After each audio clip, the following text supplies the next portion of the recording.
ఉన్న రామాయణంలో దశరథుని ఇంట్లో జరిగింది కాబట్టి ఈరోజు చరిత్ర చెప్పుకుంటుంది, మోహన్ బాబు ఇంట్లో జరిగింది కాబట్టి ఇప్పుడు అందరూ కూడా చూడాల్సి వస్తూ ఉంది. సో అందుకు ఎందుకు అందరి ఇంట్లోనే ఉండదని అడుగుతున్నారు. అది టైం దశరథుడు కాబట్టి ఈ రోజు కూడా మీరు దశరథు గురించి చెప్పారు. రెండో ఫ్యామిలీలో కుటుంబ తగాదాలు. మోహన్ బాబు కాబట్టి ఇప్పుడు మోహన్ బాబు కుటుంబం కాబట్టి మాట్లాడుకోవాల్సి వస్తుంది. అది మాట్లాడుకోవచ్చు. ఎంత ఆదరించున్నారు మీ అన్ఫార్చునేట్ గా ఏంటంటే ఐ రెస్పెక్ట్ దట్. అన్ఫార్చునేట్ గా ఏంటంటే మీడియాని నేను తప్పు పట్టట్లేదు. అది మీడియాని మొత్తం 100% నేను తప్పు పట్టట్లేదు. Please I never said that. కొంతమంది వరకే మాట్లాడుతున్నాను. అండ్ ఈవెన్ మీకు తెలుసు, హద్దు మీరుతున్న వాళ్ళు కొంతమంది ఉన్నారు. వాళ్ళ గురించే మాట్లాడుతున్నాను. Yes, we are public figures. Fortunately దేవుడు ఇచ్చిన వరం అది. పబ్లిక్ ఫిగర్స్ మేము. మా గురించి మీరు రిపోర్ట్ చేయడానికి తప్పు లేదు. But there is a limit. CPI Narayana గారే నిన్న ట్వీట్ చేశారు. ఆయన ఏమన్నారు? ఎంతమంది మాట్లాడుతున్నారు?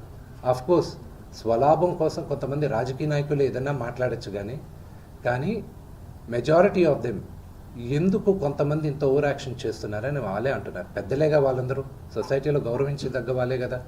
నారాయణ గారు కానీ మిగతా వాళ్ళు కానీ ఇది చేసేవాళ్ళు. మీ ఎథిక్స్ మీకు ఉన్నాయి, వాళ్ళ గురించి నేను మాట్లాడట్లేదు. I respect.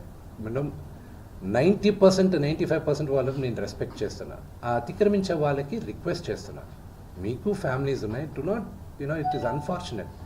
See, I have a father. Okay, he's 70 years old. ఆయన హెల్త్ నాకు ఇంపార్టెంటే కదా. కొడుకుగా నేను చేయాల్సిన ఫస్ట్ బాధ్యత ఏంటి? నా ఫాదర్ మదర్ని నేను చూసుకోవాలి. That is what my first concern is. Vishnu గారు ఎప్పుడు క్రమశిక్షణ గురించి మాట్లాడతారు, మీరు ఐకమత్యం గురించి మాట్లాడతారు. మేమందరం ప్రేమానురాగాలతో ఉన్నామని మీరు చెప్పుకుంటూ ఉంటారు. ఇప్పుడు మళ్ళీ అది మొదటికి వస్తున్నది. ఎందుకు మీ మధ్య ఐకమత్యం చెడింది? ఎందుకు క్రమశిక్షణ తప్పింది?